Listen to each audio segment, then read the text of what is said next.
கர்த்தராகிய இயேசுவின் இனிமையுள்ள நாமத்தில் நான் உங்களை வாழ்த்துகிறேன், வரவேற்கிறேன். இந்த நாடுகளில் தேவனுடைய வார்த்தையுமாய் உங்களோடு கூட ஆயிருக்கேன். தேவனை துதிக்க, கர்த்தரை ஆராதிக்க தேவன் நமக்கு கிருபை செய்திருக்கிறது. அவர் நல்லவர், வல்லவர், வாக்கு மாறாத தேவன். நாம் இன்னைக்கு விசுவாசத்தோடு நம்பிக்கையோடு நாம் தேவனுக்கு முன்பாக நம்மை ஒப்பு கொடுக்கட்டும். தேவன் நமக்காக பெரிய காரியத்தை செய்வார். கர்த்தர் நம்மை ஆசீர்வதிப்பார். நாம் ஜெபிக்கலாம். பரிசுத்த பிதாவே, ராத்திரி வேளையிலப்பா உம்முடைய தெய்வீக பிரசனம் எங்கள் மத்தியில் ஊற்றப்படுதவைக்காக ஸ்தோத்திரம். இன்றைக்கப்பா நாங்கள் உம்முடைய வார்த்தைகளை தியானிக்க, உம்முடைய வசனங்களை தியானித்து ஆண்டவரே உம்முடைய பாதத்தில் அமர்ந்திருக்க நீர் கிருபை செய்ததுக்காக ஸ்தோத்திரம். நீங்க கடந்து வந்திருக்கிற எல்லா மக்களையும் நீர் ஆசீர்வதித்து பலப்படுத்தும். இந்த மக்கள் தேசத்தில் நன்மைகளை பெற்றுக்கொள்ள ஆசீர்வாதத்தோடு இருக்கப்பட இந்த மக்கள் தேவனையே உயிருள்ளவருடைய தேசத்தில் உயிரோடு இருந்து உம்மை துதிக்க, உம்முடைய வார்த்தைகளை தியானித்து தேவனே உம்முடைய சாட்சிகளாய் இருக்க நீர் கிருபை செய்ததுக்காக ஸ்தோத்திரம். எங்களை முற்றிலும் தாழ்த்துகிறேன், அர்ப்பணிக்கிறேன். தேவனே ஒரு மக்களுடைய தேவைகளை சந்தித்து ஒரு மக்களையும் நீர் விடுவித்து ஆசீர்வதித்து பலப்படுத்துதவைக்காக ஸ்தோத்திரம். எல்லா பலவீனதைகளை மாற்றி, எல்லா குறவுகளை மாற்றி, எல்லா ஆண்டவரே இந்த மக்களுடைய வேவலாதிகளை மாற்றி நீர் ஆசீர்வதிக்கதற்காக ஸ்தோத்திரம். இந்த நேரத்தில் உம்முடைய தெய்வீக பிரசனம் ஆண்டவரே இந்த மக்கள் மேல் ஊற்றப்படுதற்காக ஸ்தோத்திரம். தேவனே, இன்றைக்கு நாங்கள் ஆரம்பிக்கிறேன் உம்முடைய தெய்வீக பிரசனத்தால் நிரப்பும். வசனங்கள் தியானிக்கும் போது உம்முடைய கிருபா எங்களோடு கூட இருக்கட்டும். அநேகம் தேவைகளுக்காக நாங்கள் ஜெபிக்கும் போது அந்த தேவைகளை சந்தித்து நீர் வழி நடத்துதற்காக ஸ்தோத்திரம். நாங்கள் உம்முடைய சாட்சிகளாயிருந்து அநேக விசுவாசத்தில் ஆண்டவரே நடத்துத மக்களாயிருக்க நீர் கிருபை செய்யும். இயேசுவின் நாமத்தில் ஜெபங்கள் நல்ல பிதாவே, ஆமென், ஆமென். கர்த்தர் நம்மை ஆசீர்வதித்து வழி நடத்துவார். கர்த்தருடைய பிள்ளைகளை நாம் வசனங்களை தியானிக்கும் போது தேவன் நம்மை பலப்படுத்துதவராய் நம்மோடு கூட இருக்கிறது. அப்போஸ்தலர்கள் 2ஆம் அதிகாரம் അതിന്റെ 38ാമത്തെ വചനം നാം വാസിக்கலாம். அப்போஸ்தலர்கள் 2ஆம் அதிகாரம் അതിന്റെ 38ാമത്തെ வசனம். பேதுரு அவர்களை நோக்கி, நீங்கள் மனம் திரும்பி ஒவ்வொருவரும் பாவ மன்னிப்பு பெற்று இயேசு கிறிஸ்துவின் நாமத்தினாலே ஞானஸ்நானம் பெற்றுக் கொள்ளுங்கள், அப்பொழுது பரிசுத்த ஆவியின் வரத்தை பெறுவீர்கள். இங்கே பேதுரு ஜனங்களை நோக்கி சொல்லுகிறது, நீங்க மனம் திரும்புங்க என்று சொல்லுகிறார். கர்த்தருடைய பிள்ளைகளே, ஞான் நீங்களும் கிறிஸ்துவை ஏற்றுக்கொண்டிருக்கிறார் என்று சொல்லும் போது சில பேர் இன்றைக்கும் மனம் திரும்பாமல் இருக்கிறது. அவங்க முன்னாடி இருந்த அதே வாழ்க்கையிலே இப்போதும் கடந்து சென்று கொண்டிருக்கிற மக்கள் இருக்கிறது.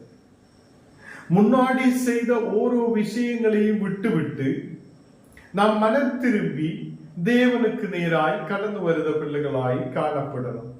இந்த நாளுகளில் என்னுடைய முன்னோர்கள் இது செய்திருக்கிறார், அதுதான் நான் இப்போது செய்வேன் என்று சொல்லுது அநேக மக்கள் உண்டு. சில பேர் குடும்ப பிரச்சனைகள், கவலைகள், மன கஷ்டங்கள் எல்லாம் வரும்போது நான் இப்படிதான் முன்னாடி போகுவேன் என்று சொல்லி இருக்கிற மக்கள் உண்டு. ஒரு மன திரும்பல் நமக்கு தேவை. மன திரும்பல் எப்படி வரும்? நான் போய்கொண்டிருக்கிற இடத்திலிருந்து, நம்முடைய வழிகளிலிருந்து திரும்பி நாம் தேவனுக்கு நேராய் கடந்து வருகிறோம். அல்லேலூயா. இந்த நாடுகளில் தேவனோடு கூட ஆயிருக்கிற பிள்ளைகளாய் இருக்கிறவர்கள் மனம் திரும்பலுக்குள்ளே கடந்து வந்தவங்களாய் காணப்படணும். அப்ப இங்க பேதுரு சொல்லுகிறார், நீங்கள் மனம் திரும்புங்க என்று சொல்லுகிறது. ஹல்லேலூயா. பாவத்தில் இருக்கிறவங்கள் ஒரு மனம் திரும்ப, ஒரு பிரச்சனையோட கவலையோட கண்ணீரோட இருந்து முன்னாடி போய் தேவனே எனக்கு ஒரு விடுதலை இல்லையா என்று கேட்டுக்கொண்டிருக்கிற மக்கள் மனம் திரும்பி தேவனுக்கு நேராய் கடந்து வரும்போது நமக்கு ஒரு விடுதல் நிச்சயமாய் இருக்கிறது. இங்கே பாவ மன்னிப்புக்கென்று நாம் இயேசு கிறிஸ்துவின் நாமத்தினாலே ஞான ஸ்நானம் பெற்றுக் கொள்ளுதவங்களாய் காணப்படும். அப்போ பாவ மன்னிப்புக்கென்று ஞான ஸ்நானம் பெற்றுக் கொண்டவன் திருப்பி திருப்பி பாவத்துக்குள்ள விழுந்து விழுந்து விழுந்து எல்லாருக்கும் ஒரு பிரச்சனையாய் மாற்றப்படக்கூடாது. நமக்கு பாவ மன்னிப்பை கர்த்தராகிய இயேசு கிறிஸ்து கொடுத்திருக்கிறது. அந்த இயேசு கிறிஸ்து நமக்காக ஒரு பலியாக மாற்றப்பட்டிருக்கிறது. அவர் நமக்கு அவருடைய நாமத்தினாலே ஒரு பாவ மன்னிப்பு நமக்கு கொடுக்கப்பட்டிருக்கிறது. அதனாலே நாம் ஞான ஸ்நானத்துக்கு நேராய் கடந்து செல்லுது. அப்ப ஞான ஸ்நானம் பெற்றுக்கொண்டதாம் பாவ மன்னிப்பை பெற்றுக் கொண்டிருக்கிறார் என்று நமக்கு இங்கே பார்க்க முடியும். யாரிலூടെ பெற்றுக் கொண்டிருக்கிறார்? இயேசு கிறிஸ்துவிலூടെ நமக்கு அவருடைய நாமத்தினாலே ஒரு விடுதல் நமக்கு கிடைத்திருக்கிறது. ஹல்லேலூயா. இந்த ராத்திரி வேளையில் கர்த்தருடைய பிள்ளைகளே, உங்களை கர்த்தர் ஆசீர்வதிக்க வல்லமை உள்ளவராய் இருக்கிறது. நம்மை விடுதலுக்குள்ள நடத்த வல்லமை உள்ளவராய் இருக்கிறது. நமக்கு பாவ மன்னிப்பை கொடுக்க இந்த உலகத்தில் வேற யாருமே இல்லை. அப்போ ஒரு வியாதியோட நீ இருக்குதென்றால், ஆண்டவரே என்னுடைய குறவுகளே மன்னியும், என்னுடைய பாவங்களை மன்னியும், எனக்கு ஒரு விடுதலை தாரும் என்று கேட்குதா ஒரு மனத்தன்மை நமக்கு இருக்கட்டும். இங்கே இயேசு கிறிஸ்துவின் நாமத்தினாலே நாம் ஞான ஸ்நானம் பெற்றுக் கொள்ளுத மக்களாய் காணப்படுகிறார். அப்போ பாவ மன்னிப்பு இயேசு நமக்கு கொடுக்கும் போது நீங்களும் ஞான ஸ்நானத்துக்கு நேராய் கடந்து செல்லுவார். ஞான ஸ்நானத்தினாலே நமக்கு இயேசு கிறிஸ்து பாவ மன்னிப்பை கொடுத்திருக்கிறார் என்று நமக்கு விசுவாசம் உண்டாகிறது.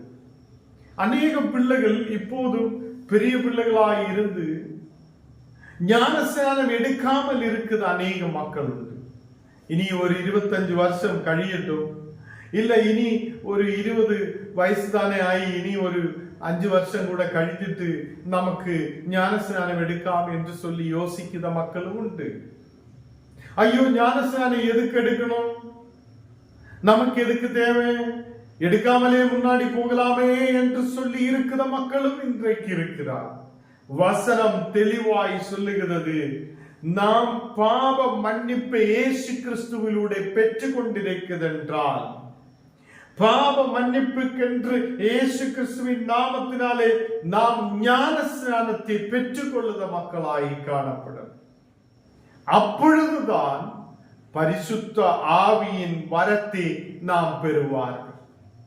பரிசுத்த ஆவியின் வரத்தை நாம் பெறணும் என்றால் நாம் இயேசு கிறிஸ்துவின் நாமத்தில் ஞான ஸ்நானம் எடுக்கிற மக்களாய் காணப்படும்.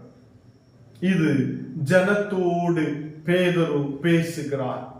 அவர் தைரியமாய் ஜனத்தோடு பேசுகிறார், நீங்க ஞான ஸ்நானம் எடுக்க வேண்டும், உங்களுக்கு ஒரு மனம் திரும்பல் தேவையாய் இருக்கிறது.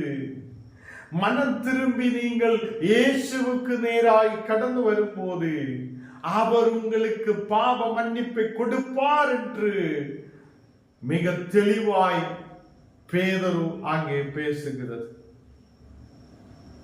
39வது வசனம் வாசிக்கும் போது, அப்போஸ்தலர்கள் 2ஆம் அதிகாரம் அதிന്റെ 39வது வசனம் வாசிக்கும் போது, வாக்குத்தத்தமானது உங்களுக்கும் உங்கள் பிள்ளைகளுக்கும் நம்முடைய தேவனாகிய கர்த்தர் வரவழைக்கும் தூரத்தில் உள்ள யாவருக்கும் உண்டாயிருக்கிறது என்று சொல்லி இருக்கிறது. இங்கே கர்த்தருடைய பிள்ளைகளே, ஞானம் நீங்களும் தேவனிலிருந்து தூரமாயிருந்தவராயிருக்கிறது. ஞானம் நீங்களும் யூதர்கள் அல்ல, ஞானம் நீங்களும் தேவனோடு கூட பற்றி சேர்ந்திருந்தவர்கள் அல்ல.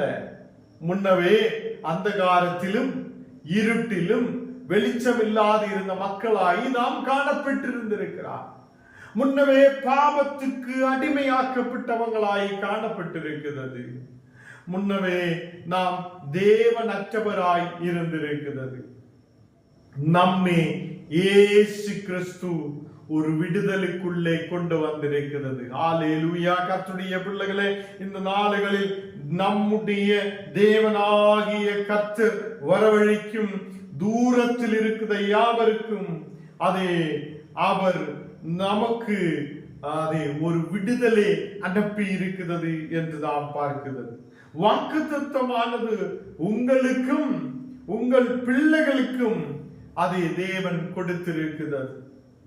அது நம்முடைய தேவனாகிய கர்த்தர் வரவழைக்கும் தூரத்தில் உள்ள யாவருக்கும் அது உண்டாயிருக்கிறது என்று சொல்லப்படும் போது யூதர்களுக்கு மட்டுமல்ல, தூரமாயிருந்த அந்நிய ஜாதிகளாயிருந்த நமக்கும் தேவன் ஒரு கிருபையை கொடுத்திருக்கிறது. வாக்குத்தத்தமானது எனக்கும் என்னுடைய சந்ததியாருக்கும் உங்களுக்கும் உங்களுடைய சந்ததியாருக்கும் தேவன் கொடுத்திருக்கிறது. தூரமாயிருந்த நம்மே தேவன் பக்கத்தில் இயேசு கிறிஸ்துவிலூட தேவனுடைய பக்கத்தில் நாம் வர கர்த்தர் கிருபை செய்திருக்கிறது. கர்த்தருடைய பிள்ளைகளே, இந்த ராத்திரி வேளையில் தேவன் உங்களையும் உங்களுடைய குடும்பத்தையும் நடத்த வல்லமையுள்ளவராயிருக்கிறது. அவர் விடுவிக்க வல்லமையுள்ளவராயிருக்கிறது. இயேசு கிறிஸ்துவை தெரிந்திருக்கிறதாம், இயேசு கிறிஸ்துவை அறிந்திருக்கிறதாம். இன்றைக்கு மனம் திரும்பலுக்குள்ள கடந்து வந்திருக்கா இல்லையா நாம் பார்க்கிறோம். நமக்கு ஒரு மன திரும்பல் இருக்குதா இல்லையா என்று நாம் சற்று நேரம் யோசித்து பார்க்கிறோம். கர்த்தருடைய பிள்ளைகளே, மன திரும்பல் எனக்கும் உங்களுக்கும் தேவையாயிருக்கிறது. அப்போதான் பாவ மன்னிப்புக்கென்று நமக்கு இயேசு கிறிஸ்துவின் நாமத்தினாலே ஞானஸ்நானம் பெற முடியும். மன திரும்பல் இல்லாதவங்கள் நிச்சயமாக ஞானஸ்நானம் எடுக்க மாட்டேன். ஞானஸ்நானம் எதுக்கு தேவை? நீ இயேசுவை ஏற்றுக்கொண்டிருக்கிறார் என்பதற்கு அடையாளமாயிருக்கிறது. பாவ மன்னிப்பு உனக்கு கிடைத்திருக்கிறார் என்றதுக்கு அடையாளமாயிருக்கிறது. பாவ மன்னிப்பு இயேசு கிறிஸ்து எனக்கு கொடுத்திருக்கிறார். அந்த பாவ மன்னிப்புக்கென்று இயேசு கிறிஸ்துவின் நாமத்தில் நான் ஞானஸ்நானம் பெறணும் என்று தேவனுடைய வார்த்தை சொல்லுகிறது. கர்த்தருடைய பிள்ளைகளே, இன்று ராத்திரி வேளையில் தேவன் என்னுடையோ உங்களுடையோ ஒரு வார்த்தை கேட்க விரும்புகிறார். என்னோடு உங்களோடு ஒரு வார்த்தை கேட்க விரும்புவது என்ன? இன்றைக்கு ராத்திரி உன்னோட உயிரை ஞான் எடுத்தால் நீ என்ன செய்ய விரும்பும்? நீ எங்கே இருக்கும்? இது ஒரு பெரிய கேள்வி. நாம் நாசத்திலேக்கு கடந்து செல்றவங்களா அல்ல. நாம் பாவத்துக்கு அடிமையாக்கப்பட்டு நாசத்திலேக்கு கடந்து செல்ற மக்களாய் அல்ல. நாளுகளில் இயேசு கிறிஸ்துவிலூட நாம் ரட்சிக்கப்பட்ட மக்களாய் காணப்படும். அதுக்கு இன்றைக்கு ராத்திரி வேளையில் நம்மை தாமே தேவனுக்கு ஒப்பு கொடுக்கட்டும். கர்த்தராகிய இயேசு கிறிஸ்துவுக்கு ஒப்பு கொடுக்கட்டும். பாவ மன்னிப்பு கொடுக்கிற ஒரே ஒருவர் தான் இருக்கிறது, அதுதான் இயேசு கிறிஸ்து. அவருடைய நாமத்தில் நீங்க ஞான ஸ்நானம் பெற வேண்டும் என்று தேவனுடைய வார்த்தை பேசுகிறார். நீங்க பாவ மன்னிப்பு உங்களுக்கு உண்டாகணும் என்றால் நீங்க ஞான ஸ்நானத்தை பெற்றுக் கொள்ளணும். ஞான ஸ்நானம் பெற்றுக்கொண்டு நீங்க மனம் திரும்பி தேவனுடைய பாவ மன்னிப்பு, கர்த்தராகிய இயேசு கிறிஸ்துவிலூட கிடைக்கும் பாவ மன்னிப்பு நமக்கு உண்டாகிறதுக்காக நாம் ஞான ஸ்நானம் பண்ணப்பட்டு இயேசு கிறிஸ்துவின் நாமத்தினாலே ஞான ஸ்நானம் பண்ணப்பட வேண்டும் என்று தேவனுடைய வார்த்தை சொல்லுகிறது. பேதுரு அங்கு வந்திருக்கிற எல்லா மக்களோடும் பேசிக் கொண்டிருந்தது. நாம் தூரமாயிருந்த நம்மை இயேசு கிறிஸ்துவிலூட பிதாவான தேவனுடைய பக்கத்தில் நம்மை கொண்டு வந்திருக்கிறது. நாம் தூரத்தில் இருந்த நம்மை தேவன் பக்கத்திலேக்கு கொண்டு வந்திருக்கிறது. இந்த நாளுகளில் கர்த்தருடைய பிள்ளைகளை நமக்கு தேவன் ஞான ஸ்நானம் எடுக்க கிருபை செய்திருக்கிறார். நாம் ஞான ஸ்நானத்துக்குள்ள கடந்து வந்திருக்கிறதா பாவ மன்னிப்பு எனக்கு கிடைத்திருக்கிறது என்று விசுவசிக்கட்டும். அது யாரிலூட கிடைத்திருக்கிறார்? இயேசு கிறிஸ்துவிலூட எனக்கும் உங்களுக்கும் பாவ மன்னிப்பு கிடைத்திருக்கிறது. அது அடையாளமாக தான் ஞானம் நீங்களும் ஞான ஸ்நானத்தை பெற்றுக் கொண்டிருக்கிறார். மனம் திரும்பல் முதலாவது நமக்கு தேவை. இரண்டாவது நமக்கு இயேசு கிறிஸ்துவின் நாமத்தினாலே ஞான ஸ்நானம் தேவையாயிருக்கிறது. அப்படி நாம் ஞான ஸ்நானத்திலூടെ இயேசு கிறிஸ்துவின் நாமத்தில் நாம் ஞான ஸ்நானம் பெற்றுக்கொண்டு ஒரு ரட்சிப்புக்குள்ள கடந்து வந்திருக்கும் போது நமக்கு வாக்குத்தத்தமானது எனக்கும் என்னுடைய சந்ததியாருக்கும் உங்களுக்கும் உங்களுடைய சந்ததியார்களுக்கும் தேவன் அது கொடுக்க வல்லமை உள்ளவராய் இருக்கிறது. 40வது வசனம் வாசிக்கும் போது இன்னும் அநேக வார்த்தைகளாலும் சாட்சி கூறி மாறுபாடுள்ள இந்த சந்ததியை விட்டு விலகி உங்களை ரட்சித்துக் கொள்ளுங்கள் என்று புத்தி சொன்னான். பேதுரு சொல்லுகிறார், இந்த உலகத்தாரோடு கூட பயணிக்கிறது நாம் நிப்பாட்டுங்க. நாம் இந்த உலகத்தாரோடு கூட பயணித்து ஏதோ ஒரு அடிமையாக்கப்பட்டு நாம் காணப்படுத மக்களாய் அல்ல, தேவனுக்கு முன்பாக நம்மை ஒப்பு கொடுத்து தேவனுடைய பிள்ளைகளாய் நாம் கடந்து செல்வங்களாய் காணப்படட்டும். இங்கே வசனத்தில் நாம் பார்க்கிறது, அவருடைய வார்த்தையை சந்தோஷமாய் ஏற்றுக்கொண்டவர்கள் ஞான ஸ்நானம் பெற்றார்கள் என்று காணப்படுகிறார். இங்கே இயேசுடைய வார்த்தையை சந்தோஷமாய் ஏற்றுக்கொண்டவர்கள், இயேசுடைய வார்த்தையை சந்தோஷமாய் ஏற்றுக்கொண்டவர்கள் ஞான ஸ்நானத்தை பெற்றுக் கொண்டிருக்கிறார். நாம் எவ்வளவு நாளாய் தேவனுடைய வார்த்தை கேட்கிறார், எவ்வளவு நாளாய் ஆலயத்துக்கு கடந்து செல்லுகிறார். நாம் ஞான ஸ்நானம் எடுக்காமல் இருக்குது என்றால் இந்த ராத்திரி வேளையில் பேதுரு சொல்லுறது கேளுங்க, நாம் மனம் திரும்பலுக்குள்ள கடந்து வாருங்கள், பாவ மன்னிப்புக்கென்று இயேசு கிறிஸ்துவின் நாமத்தில் ஞான ஸ்நானம் பெறுங்கள். இல்லை என்றால் கர்த்தர் நம்மை கூப்பிடும் போது நாம் பிதாவின் இடத்தில் நிற்க முடியாதவங்களாய் காணப்படும். ஒரு இடத்தில் அநேக மக்கள், சின்ன சின்ன பிள்ளைகள் இறந்து போக ஆரம்பித்திருக்கிறார். அநேக நாளுகள் அந்த கிராமங்கள் பட்டணங்களில் சின்ன பிள்ளைகள் எல்லாம் இறந்து போக ஆரம்பிக்கிறது. அங்கே உள்ள ஊழியக்கார் பார்த்துட்டு அவங்க ஒரு கேள்வி எழுப்புகிற, ஆண்டவரே இந்த பிள்ளைகள் ரட்சிப்புக்குள்ள வர வேண்டுமே, இந்த பிள்ளைகள் சின்ன வயதிலே இறந்து போகுதே, இதனாலதான் அவங்களுக்கு ஞானஸ்நானம் கொடுத்து இயேசுவுக்குள்ள அவங்களை ஒப்பு கொடுத்து அப்படியே அந்த பிள்ளைகளுக்கு ஞானஸ்நானம் கொடுக்க ஆரம்பித்திருக்குது. அப்போ அந்த ஊழியக்காரன் நினைத்திருக்கிறது, அநேகர் சாகிறார். இந்த நாளுகள் ஞானஸ்நானம் கொடுத்து இந்த பிள்ளைகள் கர்த்தருக்குள்ள இருக்கட்டும் என்று சொல்லி அப்படியே விசுவாசத்தோடு கொண்டு போய் இருக்கிறது. இந்த ராத்திரி வேளையில் நம்முடைய ஜீவனை தேவன் கூப்பிட்டார். நாம் எங்கே இருக்கும், நாம் எந்த இடத்தில் இருக்கோம், இது ஒரு பெரிய கேள்வி. இந்த கேள்விக்கு முன்னாடி நாம் ஞானஸ்நானம் பெற்றுக்கொள்ளாமல் இருக்குது என்றால் உடனடி தேவனுடைய வார்த்தைகளை கேட்டு ஞானஸ்நானத்துக்குள்ள மனம் திரும்பி பாவ மன்னிப்புக்கென்று ஞானஸ்நானத்துக்குள்ளே நாம் கடந்து செல்லட்டும். அந்த ஞானஸ்நானத்துக்குள்ளே கடந்து செல்லும் போது நமக்கு வாக்கு தத்தங்கள், தேவன் சொல்லிய ஒவ்வொரு வாக்கு தத்தங்களும் நமக்கு கொடுப்பார். நாம் தூரத்தில் அல்ல, ஞானஸ்நானத்திலூടെ நாம் தேவனுடைய பக்கத்தில் கடந்து வருகிறார். கர்த்தருடைய பிள்ளைகளே, நாம் இந்த உலகத்தில் உலக மனிதர்களை விட்டு விலகி நாம் தேவனோடு பற்றி சேரட்டும், தேவனுடைய பிள்ளைகளாய் நாம் காணப்படட்டும். இந்த வசனங்களை பேதுரு சொல்லும் போது கேட்ட மக்கள் எல்லாம் சந்தோஷத்தோடு ஏற்றுக்கொண்ட மக்கள், அவங்க ஞானஸ்நானத்தை பெற்றார்கள். அன்றைய தினம் ஏறி 3000 பேர்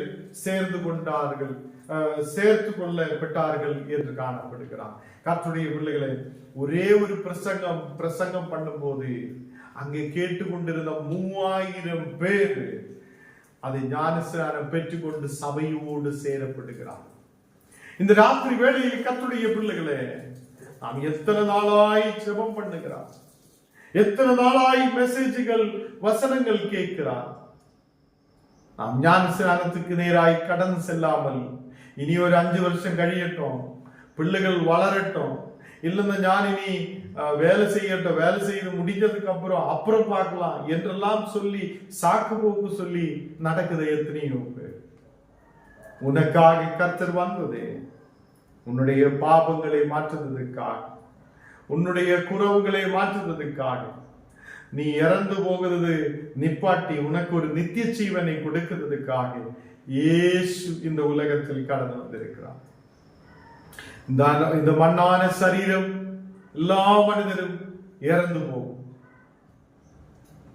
அடுத்தொரு வாழ்வு நமக்கு ஆவிக்குரிய சரீரத்துக்கு இருக்கிறது.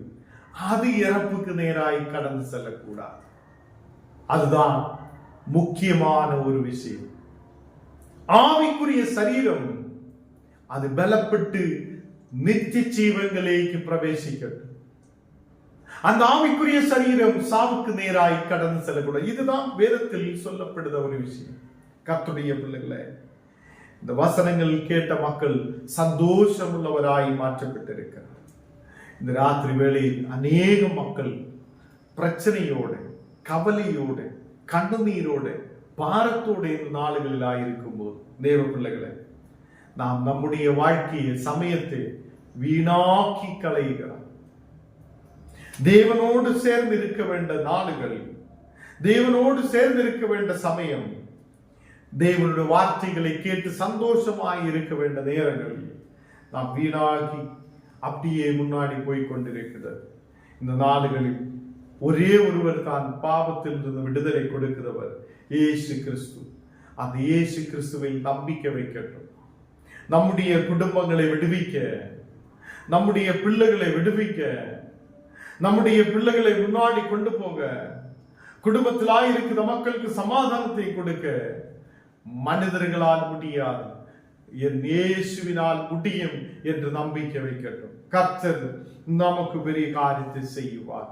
கர்த்தருடைய பிள்ளைகளை, இந்த ராத்திரி வேளை ஞானஸ்நானம் எடுக்காத யாராவது இந்த வசனங்கள் கேட்குது என்றால் நீங்க மனம் திரும்புங்கள். மன திரும்பலுக்குள்ள நேராய் கடந்து வந்து பாவ மன்னிப்பு உண்டாகுவதற்காக நீங்க ஞானஸ்நானத்தை பெற்றுக் கொள்ளுங்கள். அது இயேசு கிறிஸ்துவின் நாமத்தினாலே நீங்க ஞானஸ்நானத்தை பெற்றுக் கொள்ளுங்கள். அப்பொழுது உங்கள் மேல் பரிசுத்த ஆவியின் வரத்தை தேவன் ஊற்றுவார். இந்த ராத்திரி வேளை எல்லாரும் கண்ணுகளை மூடலாம், நாம் செபிக்கலாம். தேவனே, பரிசுத்த பிதாவே, நாங்கள் உண்மையோடு உண்மை ஆராதிக்கிறேன், மகிமைப்படுத்துகிறேன். ஆண்டவரே, மனக்கவலையோடு நாங்கள் ஆயிருக்கிறேன், மனவேதனையோடு ஆயிருக்கிறேன், பாவத்துக்கு அடிமையாக்கப்பட்டவங்களாய் காணப்படுகிறேன். தேவனே, உலகத்தானோடு கூட நாங்கள் பிரயாணம் பண்ணி கொண்டிருக்கிற மக்களாய் காணப்படுகிறேன். தேவனே, இந்த நாளுகளில் ஒரு பெரிய விடுதல் எங்கள் குடும்பங்களில் தாரும் அப்பா. விசேஷமாக ஆண்டவரே, நாங்கள் சாவுக்கு நேராய் கடந்து செல்லுபவராய் அல்ல, நாசத்துக்கு நேராய் கடந்து செல்லுபவராய் அல்ல, நாங்கள் நித்திய ஜீவனை பெற்றுக்கொண்டு ஆண்டவரோடு கூட ஆயிருக்க, கிருபையோடு ஆயிருக்க நீர் கிருபை செய்ததுக்காக ஸ்தோத்திரம். தேவனே, பரிசுத்த பிதாவே, இந்த ராத்திரி வேளை கடந்து வந்த ஒவ்வொரு மக்களையும் உடைய கரத்தில் ஒப்புக் கொடுக்கிறேன். எல்லா மக்களின் குடும்பத்தை நீர் ஆசீர்வதியும். விசேஷமாக அந்த சீதேவி சிஸ்டர்களுடைய குடும்பத்துக்காக ஜெபிக்கிறேன். ராத்திரி காலங்களில் தூங்க முடியாத சூழ்நிலைகள், அந்த குடும்பத்துக்குள்ள அநேக மனக்கவலைகள், வேவலாதிகள், தூக்கம் வராத சூழ்நிலைகள், அந்த மாதிரி இருக்கிற பிரச்சனைகள், சாத்தான் கொண்டு வருத பயங்கள், நடுக்கங்கள் இயேசுவின் நாமத்தில் பூர்வமாய் எரிக்கப்படட்டும். இந்த ராத்திரி வேளையில் விசுவாசத்தோடு ஜெபிக்கட்டும். கர்த்தர் உங்களுடைய குடும்பத்துக்குள்ள பெரிய காரியத்தை செய்ய போகிறார். ஒரு விடுதலை தேவன் அனுப்ப போகிறார். இப்படியே தூக்கம் இல்லாத யாரெல்லாம் இருக்குதோ அவங்களும் சேர்ந்து ஜெபிக்கட்டும். தேவனே, எங்களுக்கு மனக்கவலையோடு கண்ணீரான சூழ்நிலையால் காணப்பட்டு தூக்கம் இல்லாத நாங்கள் ரொம்ப வேவலாதிப்பட்டு கொண்டிருக்கிறேன்.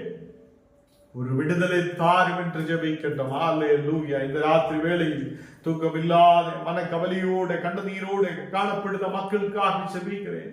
தேவனே, ஒரு பெரிய விடுதலை கொண்டு தரப்பும். இந்த மக்கள் சமாதானத்தோடு தூங்க ஆண்டவரே, இந்த மக்களுக்கு நீர் கிருபை செய்ததுக்காக ஸ்தோத்திரம். அநேகர் சாத்தாண்ட கிரியைகளால் பாதிக்கப்பட்டு வியாதியோடு கவலையோடு கண்ணீரோடு காணப்படும் போது அந்த மக்களுக்கு பூர்ணமான சௌக்கியத்தை நீர் கொண்டு சாத்தானுடைய அடிமத்தத்திலிருந்து விடுதலை பெற்றுக்கொண்டு தேவனுடைய பிள்ளைகளாய் இருக்க நீர் கிருபை செய்யும். வியாதியோடு பலவீனதையோடு இருக்கிற மக்களுக்காக செபிக்கிறேன். தேவனே, வியாதி படுக்கைகள் பூர்வமாய் எடுத்து மாற்றி ஒரு சௌக்கியம் உண்டாகட்டும் அப்பா. பண தேவைகளுக்காக செபிக்கிற மக்கள் உண்டு ஆண்டவரே. ஏற்ற நேரத்தில் இந்த மக்களுக்கு எல்லா பண தேவைகளை சந்தித்து நீர் வழி நடத்தும். அநேக மக்கள் கவலையோடு கண்ணீரோடு இருக்கிறார். அந்த மக்களுக்கு ஒரு விடுதலை கொண்டு நீர் நிரப்பும். குடும்ப சமாதானம் இல்லாத இருக்கிற மக்கள் உண்டு. தேவனே, குடும்பத்தில் ஒரு சமாதானத்தை கொண்டு நிரப்பும். ஆண்டவரே, கணவன் மனைவி பிள்ளைகள் சமாதானத்தோடு வாழ சந்தோஷத்தோடு உடைய வார்த்தைகளை கேட்டு தேவனுடைய பிள்ளைகளாய் இருக்க நீர் கிருபை செய்ததுக்காக ஸ்தோத்திரம். அப்படி ஜெபிக்கிற ஒவ்வொரு மக்களுடைய குடும்பங்களிலும் இன்றைக்கு தேவ சமாதானம் இறங்கி வரட்டும். தேவனே, ஒரு பெரிய விடுதல் உண்டாகட்டும். குடும்பங்கள் சமாதானத்துக்கு நேராய் கடந்து வரட்டும் அப்பா. இயேசுவே, உம்முடைய தெய்வீக சமாதானம் ஓரோ குடும்பங்களுக்குள்ளே உண்டாகுதுக்காக ஸ்தோத்திரம். இந்த நாடுகளில் டெஸ்டுகள் எழுதுற பிள்ளைகள் உண்டு, எக்ஸாம்கள் எழுதுற பிள்ளைகள் உண்டு. அன்றைய படிக்கிற ஓரோ பிள்ளைகளையும் உடைய கரத்தில் ஒப்புக் கொடுக்கிறேன். எக்ஸாம்களில் உன்னதமான வெற்றி எடுக்க ஓரோ பிள்ளைகளுக்கும் நீர் கிருபை செய்ததுக்காக ஸ்தோத்திரம். படிக்க முடியாத, ஃபீஸ் கட்ட முடியாத அநேக மக்கள் இருக்கிறார். அந்த மக்களுக்கு ஆண்டவரே ஃபீஸ் கட்டுறதுக்கான வழிகளை திறந்து கொடு. படிச்சு முன்னாடி கடந்து வர நீர் கிருபை செய்யும். அந்த ஸ்டடீஸ் கண்டினியூ பண்ணதற்கான கிருபைகளை நீர் கொடு. நாடுகள் ஜபத்துக்காக சொல்லி இருக்கிற ஒவ்வொரு மக்களையும் உடைய கருத்தில் ஒப்புக் கொடுக்கிறேன். ஒரு பெரிய விடுதலை கொண்டு நிரப்பி நீர் ஆசீர்வதி. வியாதியோடு பலவீனதையோடு மனக்கவலையோடு ஹாஸ்பிட்டல்கள் வீடுகளாக இருக்கிற மக்களுக்காக விசேஷமாய் ஜபிக்கிறேன். ஆண்டவரே, உம்முடைய கரம் தொட்டு நீர் குணமாக்குதலுக்காக ஸ்தோத்திரம். நாங்கள் தினமும் வசனங்களை கேட்க விசுவாசத்தோடு ஆயிருக்க நம்பிக்கையுள்ளவராயிருக்க நீர் கிருபை செய்யும். தேவனே, எங்களை முற்றிலும் தாழ்த்தி ஒப்புக் கொடுக்கிறேன். இயேசுவின் நாமத்தில் ஜெபங்கள் நல்ல பிதாவே, ஆமீன். என் ஆத்மாவே கர்த்தரை ஸ்தோத்திரி, என் முழு உள்ளமே பரிசுத்த நாமத்தை ஸ்தோத்திரி. என் ஆத்மாவே கர்த்தரை ஸ்தோத்திரி, கர்த்தர் செய்த சகல உபகாரங்கள் மறவாதே. ஆமீன். ஆசீர்வாதம் நம்முடைய கர்த்தராகிய இயேசு கிறிஸ்துவின் கிருபை, பிதாவாகிய தேவனுடைய அன்பு, பரிசுத்த ஆவியின் அன்பின் ஐக்கியம் ஆவியவரோடு எப்போதும் கூட இருப்பதாக. ஆமீன்.